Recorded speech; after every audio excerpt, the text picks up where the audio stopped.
Ya,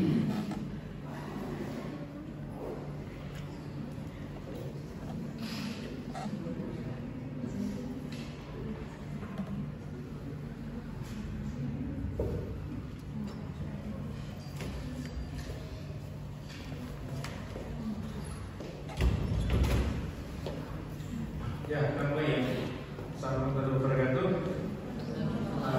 Jadi pada siang hari ini saya ingin menyampaikan Anda melakukan testing dari kanker paru. Baik, jadi ajari Dr. Novan ya, lung cancer-nya ya. Ada berapa jenis? Masih ingat ya? Lung cancer itu ada berapa jenis?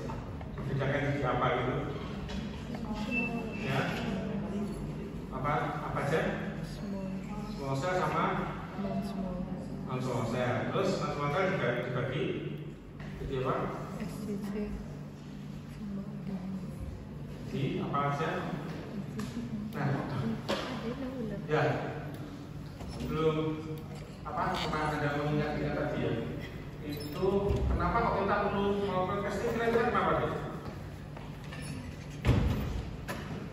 Kenapa kok kita perlu melakukan molekular testing? Berarti kan sudah didiagnosis ya kemarin ya, di gambar histopatologinya dan diagnosis itu. Kenapa kita perlu memeriksa molekuler? Kira-kira kenapa? Yang tahu nggak? Untuk apa?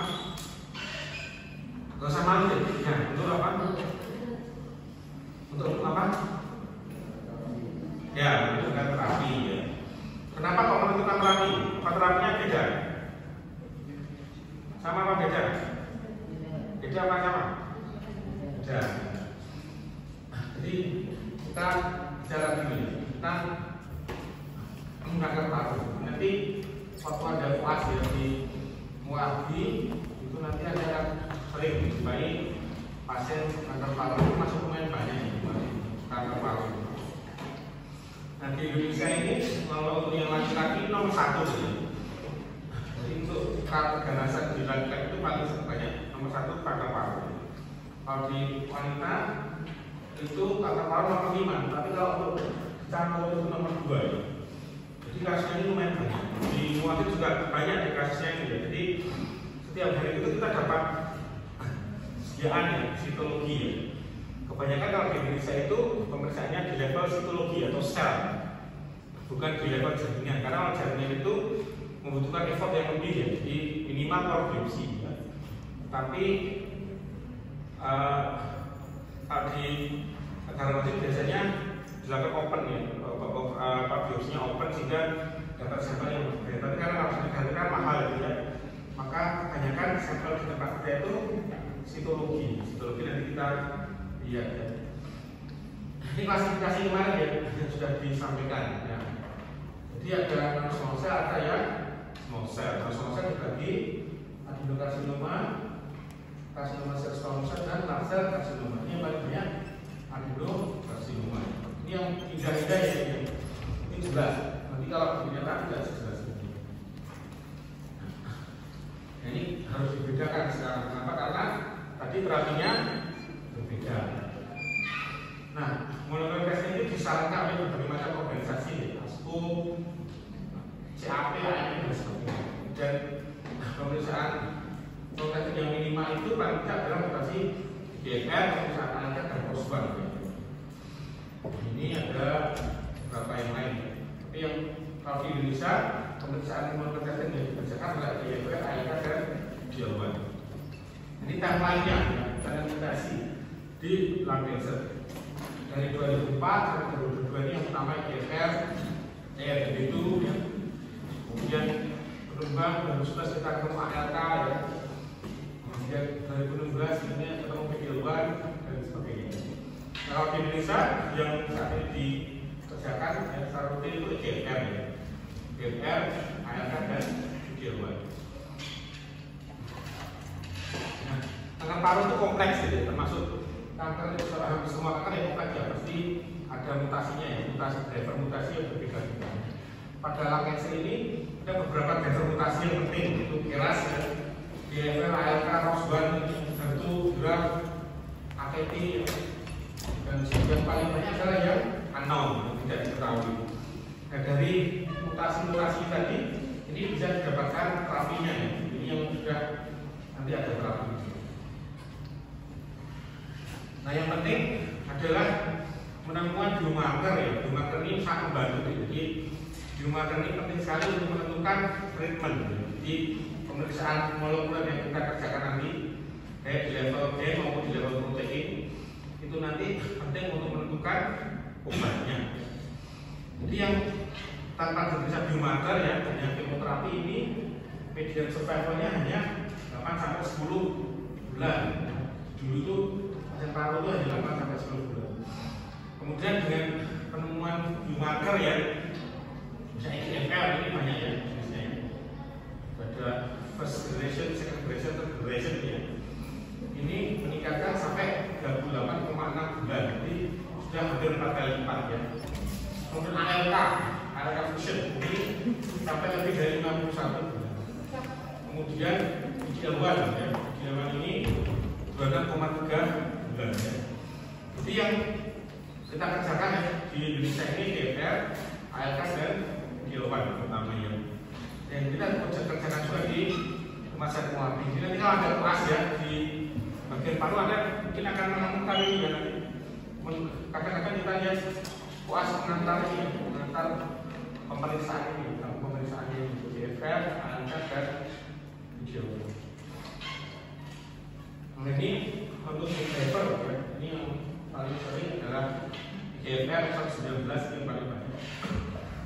Kemudian exon 20. Kenapa kita perlu mempelajari mutasi ini ya? Ini penting karena menentukan sensitivitas treatment. Jadi kalau kenapa kita perlu mempelajari mutasinya ada enggak, adanya di mana, itu tujuannya untuk menentukan sensitivitas terhadap treatment ya.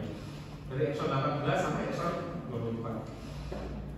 Jadi nanti kalau ada koas terus ada hasil dari lab PA ya, mutasi IGFR, Anda nanti bisa paham ya, mutasinya. Misalnya kita saja positif mutasi exon 19 del atau mutasi exon yang lain ya, exon 21 L861Q misalnya. Ini Anda tahu maksudnya apa. Jadi mungkin nanti akan ada diminta untuk ini maksudnya apa. Atau mutasi positif mutasi exon 20 T90M, ini maksudnya apa? Nah, kita ingat dulu ya, cancer itu kondisinya adalah kondisi hipermutasi. Jadi kanker itu tidak diam, tapi selnya selalu bermutasi. Tujuannya apa? Tujuannya agar bisa mendapatkan kemampuan yang baru. Maka ada namanya kondisi hypermutation. Jadi kanker itu kalau dibiarkan tidak semakin jinak tetapi semakin ganas. Kenapa? Itulah kanker itu pengobatannya adalah sedini mungkin karena sudah larut, sudah lanjut itu kondisi mutasinya menjadi hipermutasi dan kemampuannya menjadi lebih lengkap. Kalau kita kemarin pelajari tentang hallmark of cancer yang awalnya cuma 6, sekarang sudah berkembang ya sampai 12 sampai 14 hallmark of cancer, sifat dari cancer. Jadi kemampuan cancer itu semakin lama semakin meningkat ya, karena ada hipermutasi. Karena mutasi dapat kemampuan. Kalau misalnya ada apa ya? Ada lihat Dragon Ball ya? Tahu Dragon Ball? Tahu ya? Tahu Dragon Ball? Bantis tahu. Dragon Ball tahu ya? Dragon Ball itu makin lama makin sakti ya, Super Saiyan, di macam-macam gitu ya. Itu sama. Cancer itu makin lama makin sakti ya. Jadi kemampuannya makin, karena ada hipermutasi tadi, makin lama makin sakti. Ini sama, termasuk ini cancer itu kalau makin lama diterapi ya, kalau diterapi dengan anti-EGFR lama-lama bisa mutasi ya di T70M. Ini kalau mutasi ini menyebabkan terapinya menjadi gagal karena ada resistensi terapi. Ini tadi ya yang ingin saya sampaikan. Kenapa penting kita memeriksa mutasi? Pemeriksaan obat EGFR ini ya, Gefitinib, Melotinib itu dipakai oleh BPJS ya. Mahal itu saja mahal. Nah, untuk mendapatkan ini, pasien itu harus diperiksa ini. Kita mutasi EGFR-nya, pasien dengan diagnosis adenokarsinoma. Nah, Nanti kita lihat mutasinya gimana. Jadi kalau ada pas koas ketemu jawaban PA ya, positif mutasi ekson 20T90N, berarti ini pasiennya resisten rapi, jadi pasiennya tidak akan diberikan anti-DFM. Tapi kalau mutasinya di ekson 19D atau 19D itu dapat, atau dual mutation ini masih mungkin ada respon. Kita juga beberapa kali dapat dual mutation, ada ekson 19 plus ekson 20 atau ekson 21 plus 20. Nah sekarang kita mempelajari bagaimana spesimen itu diperoleh untuk pemeriksaan patologi ataupun pemeriksaan molekuler. Yang pertama adalah sputum. Sputum itu paling gampang ya. Jadi sputum kan pasien sendiri yang menggunakan, atau yang lainnya adalah misalnya dengan yang sudah invasif ya, TTNA. Nah, sputum itu tergantung ya cara pengambilannya ya. Ini memang sputum kalau bisa lebih dari sekali ya, sekali biasanya nggak ada. Beberapa kali itu spesifikasinya bisa sampai 96 sampai 99%. Nah, hasilnya seperti ini ya, mungkin saya sebutkan ke teman-teman. Ini STP ya. Banyak pleomorfi, ada yang koreksi dengan keratinisasinya. Paling ini adenokarsinoma, kelompok anak ininya jelas ya. Kemudian plasmanya vakum. Nah, kemudian metode lain adalah dengan bronkoskopi. Ini yang paling sering ya kita dapatkan sampel di Indonesia adalah dengan dari bronkoskopi. Bronkoskopi itu ada sikatan bronkus, ada bilasan bronkus. Sikatan itu massa yang hidup di massa itu disikat ya, bersikatnya kemudian dioles di slide ya. Slide nanti dikirim ke RPA, kita lihat ada sel dalamnya ada. Atau bilasan itu sebenarnya setelah disikat itu masih ada sel yang terkumpul, itu jelas nanti bentuknya cairan nanti dikirim ke RPA, nanti kita buat slide ya. Nah gambarnya seperti ini deh ya, ini yang kita dapat ya. Ini yang jelas ya, adenokarsinoma. Nah ini yang jelas, kabul ya. Tidak ada keratinisasi ya. Jadi ini yang jelas karena biasanya nggak seperti ini ya, kita dapatkan itu dalam bentuk slide smear itu ya, kita akan mencari. Jadi mencari kalau kadang-kadang buat slide-nya itu banyak ya, di satu pasien itu ada 10 slide ya, jadi kita mencari sampai kayang karena susah. Jadi banyak sekali slide-nya itu sampai 10 slide gitu. Jadi banyak sekali kita periksanya satu-satu ya, satu-satu kita scan, kita lihat ada sel tumornya apa enggak. Nah ini yang SCC ya, keratinisasi ini yang ini bentuknya seperti tubular, ini adeno. Ada juga yang ditusuk ya, intravenous bronchial vanilla aspirasi TVNA. Ini ditusuk masanya nanti di slide. Ada yang TTNA ini kalau ini dari luar ya, kalau dari luar ditusuk dari luar. Ya. Biasanya ada panduan CT ya, CT kayak gini.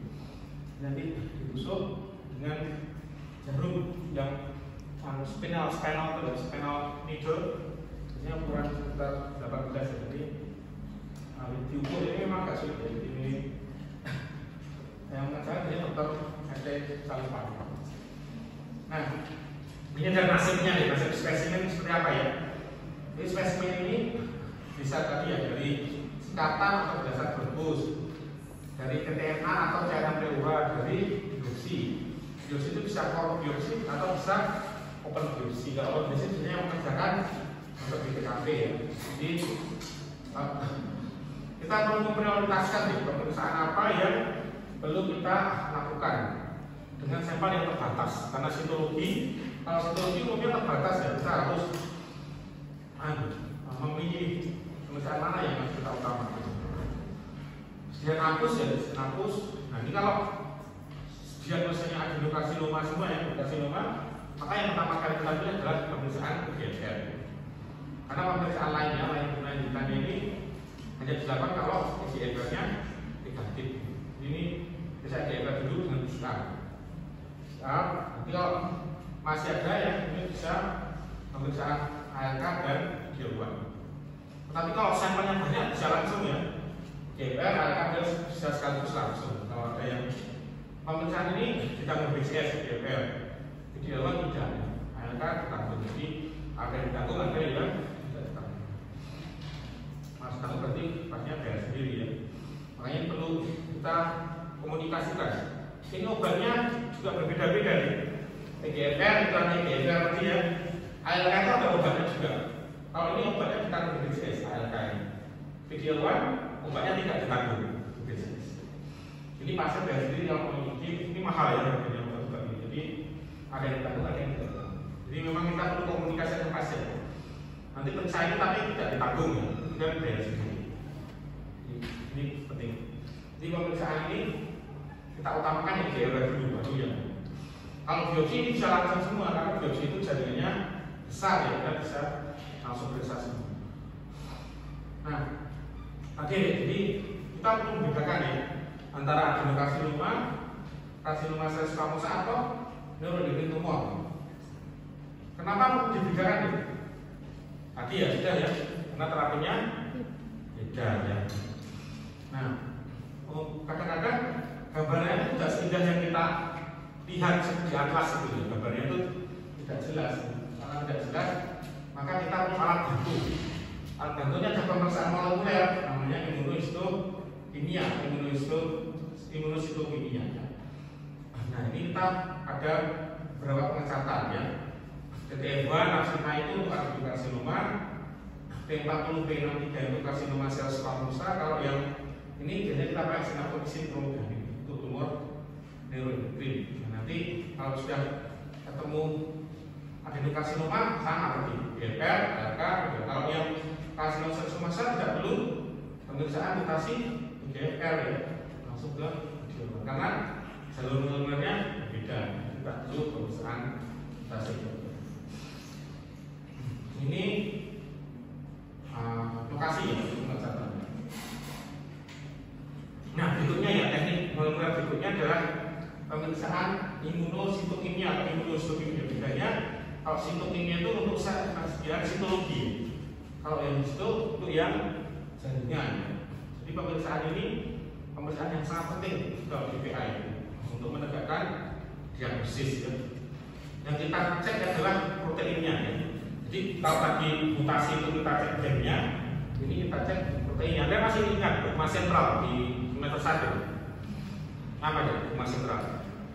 Semester 1 itu berapa puluh tahun yang lalu?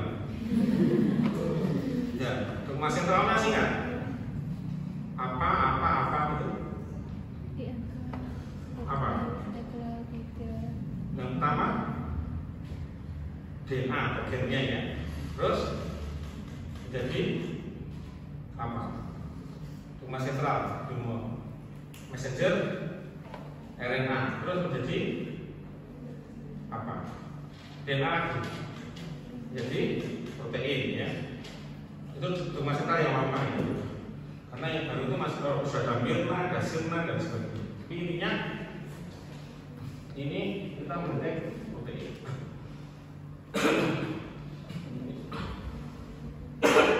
Nah, untuk pemeriksaannya metodenya ini biasanya kita pakai polimer. Nah ini yang saya menggunakan mesin ya, jadi sekali ya. Jadi kita di lab PA ONS juga ada, di lab PA Kuwati juga ada. Jadi kita menggunakan mesin. Jadi otomatis jadi tinggal di setting ya, jaringannya dimasukkan nanti oleh ini robotik ya, dicek nanti keluar sudah jadi. Ini hasilnya, ini untuk adenokarsinoma ya. Markernya tadi ada dua ya, karsin A dan TTF1. Tapi yang spesifik sebenarnya adalah yang karsin A ya. Kalau TTF1 itu bisa juga positif pada apa? Pada tiroid ya. Kalau karsin A spesifik untuk paru. P40 ini pada sel epithel squamous ya. Pada karsinoma sel squamous. Kalau untuk neuroendokrine kita pakai sinaptoksin kromogramin gitu ya. Di mana malumnya ya begini. Ini tercap di membran sel. Jadi kalau ini seperti ini kita diagnosis pasiennya neuroendokrine. Tunggu nanti kita lihat ya. Kita lihat gambarnya bagaimana. Ki67-nya juga, mitosisnya juga kita lihat untuk menentukan grade.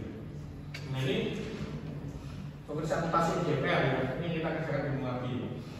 Jadi nanti pasien itu seperti ini nih bentuknya ya. Ini dari sikatan bagus, dasar bagus, smear seperti ini ya. Ini nanti oleh spesialis PA-nya nanti dilihat ya tumornya ada di mana ya. Jadi kali gitu. Nah nanti dikali tumornya ada di mana. Yang bukan tumor nanti juga dihitungkan dalam pemeriksaan, dihilangkan karena kalau nanti jadi pengganggu atau perancur. Jadi nanti kali-kali ya.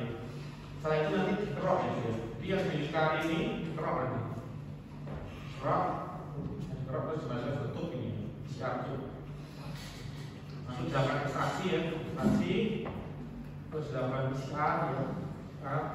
Nanti sebagai kurvanya kurva ini pakai data PCR ya. Kurvanya nanti kita hitung vegetasinya, nanti ada rumusnya. Mutasinya gimana ya.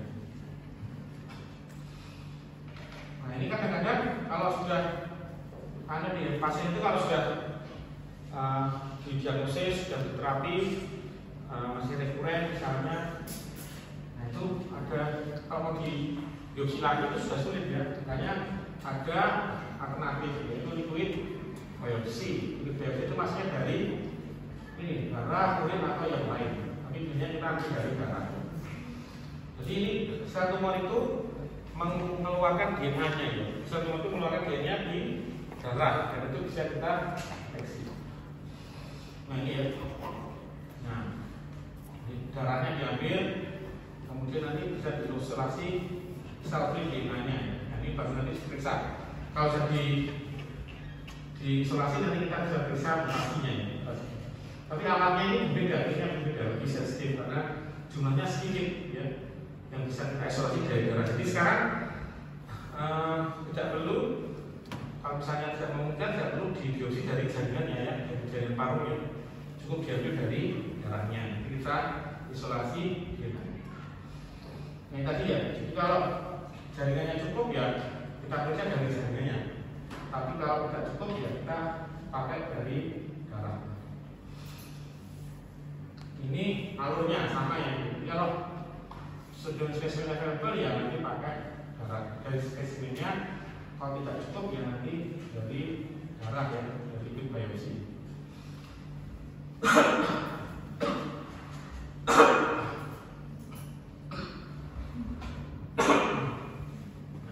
Yang salah satu yang saat ini penting itu NGS ya.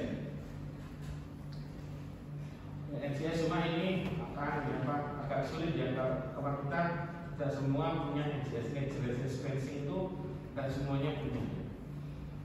Jadi biasanya kita kirim NGS. Dan ini untuk membaca NGS itu tidak gampang ya. Kita perlu ahli bioinformatik untuk bisa menginterpretasikan. Jadi ini biasanya dilakukan dikirim dirujuk kalau pembacaan NGS.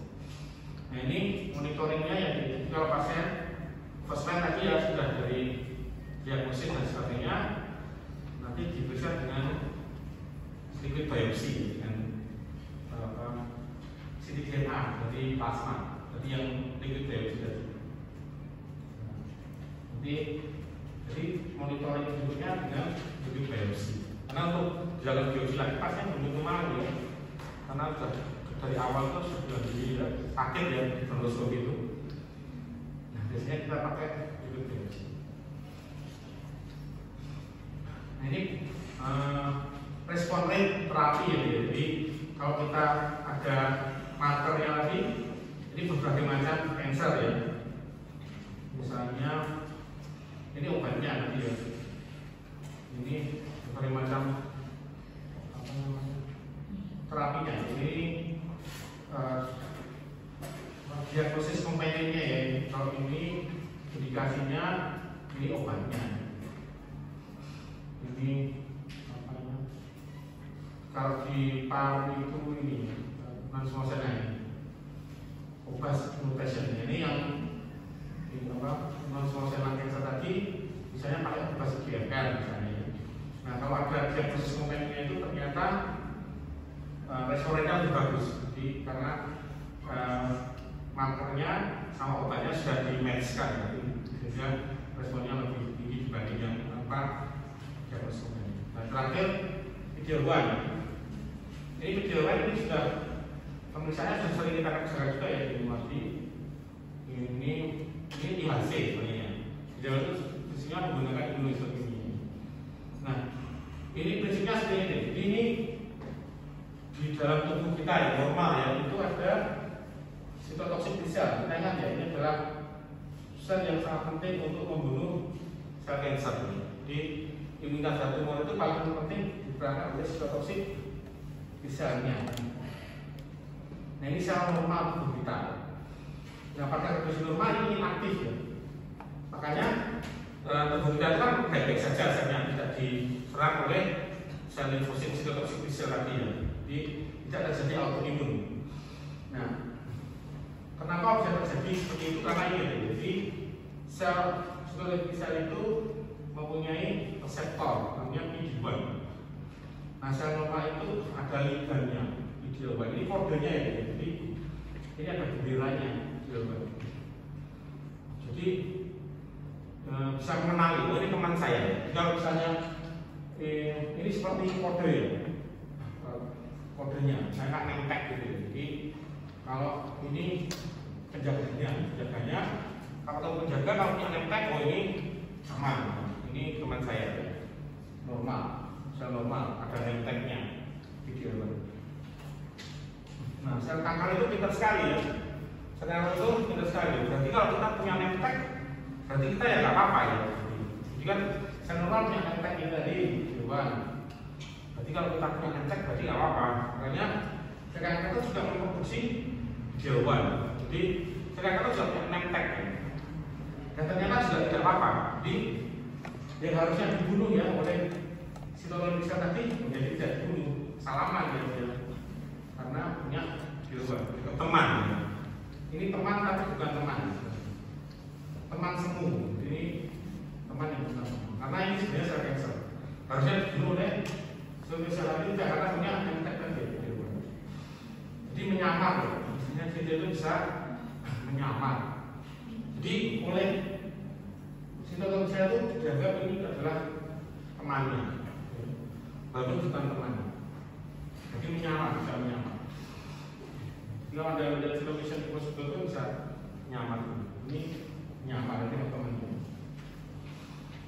Nah, yang menemukan ini awalnya itu karena di sel kanker ya, di jaringan kanker, kalau kita lihat jaringan kanker itu ada sel tumornya ya, sel tumornya di samping sininya itu ada limfosit ya, limfosit padat tetapi sel tumornya tetap tumbuh. Jadi masih ada sesuatu yang menghambat sel limfosit tadi membunuh sel tumor. Jadi ada ini, ternyata ini yang menghambat. Nah, yang menemukan ini dapat Nobel Prize, menemukan video-video ini. Nah, oleh karena setelah tahu maka dibuatkan antinya ya, anti PD-1. Nanti obat itu akan digunakan dengan reseptor di sitotoksik T-sel sehingga buka matanya ya. Jadi ini sabar, langsung tuh, ini ternyata teman saya ternyata musuh saya. Transfusitor, temanku musuhku. Ini temannya juga musuhnya. Ternyata teman saya itu selama ini teman saya itu adalah musuh saya. Ini terus terbuka kembali. Ini ternyata musuh saya. Jadi akhirnya sitotoksik T-sel tadi akan membunuh sel kanker, namanya imunoterapi. Nah, ini yang sudah diuji klinis ya. Ini yang masuk uji klinis. Fase 3, fase 4. Nah, ini ramuan dari tadi kita sebut.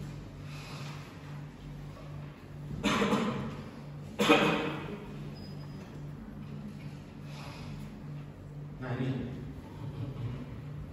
berarti perlu pemeriksaan ya. Kita perlu memeriksa pasien tadi ya, siapa saja yang bisa mendapatkan terapi anti PD-1 atau anti PD-1. Nah, pemeriksaannya pemeriksaan PD-1 dengan imunohistochemia. Ini pakai IHC ya. Nah, ini setting hasilnya sini. Yang negatif ini yang 1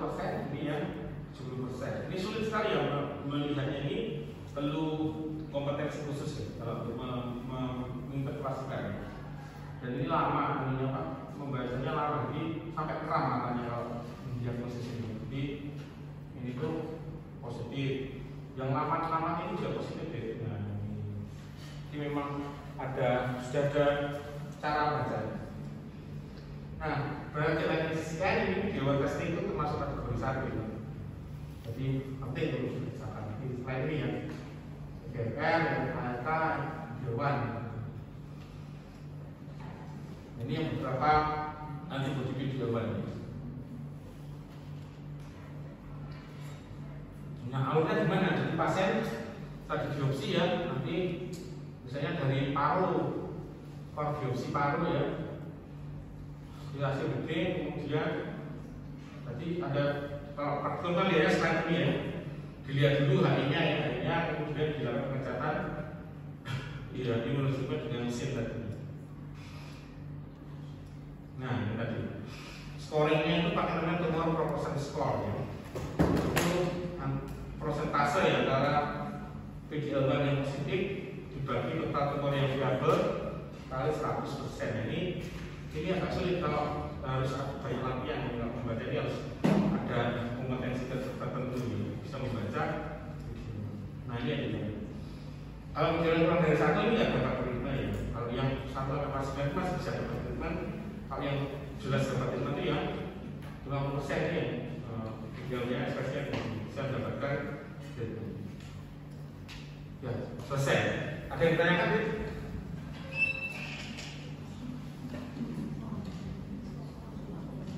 Soalnya, soalnya saya kasih jawabannya aja ya. Oh, tapi soalnya beda.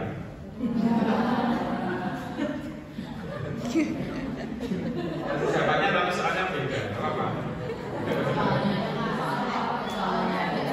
Soalnya dari sini ya, dari sini. Nah, dari sini. Kalau ada yang memperhatikan, jamin Anda akan bisa membaca soal.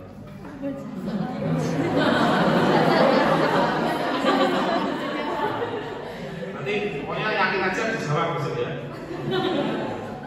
sesuai kata hati ya. Pokoknya ada di sini, ada keluar dari sini. Ya, nggak ada pertanyaan nggak ada? Ya, jadi sebenarnya pesan kuliah pada siang hari ini adalah biar Anda pernah mendengar ya. Nanti kalau ada di puas di paru itu ada pernah mendengar minta EGFR itu maksudnya apa ya? Minta ALK, minta PD-L1 itu untuk apa itu ada pernah. Nah, nanti kalau ada ditanya tetangga Anda misalnya, kok pemeriksaan EGFR ini maksudnya apa Mbak? Nanti Anda bisa menjelaskan. Terima kasih, selamat berbuat.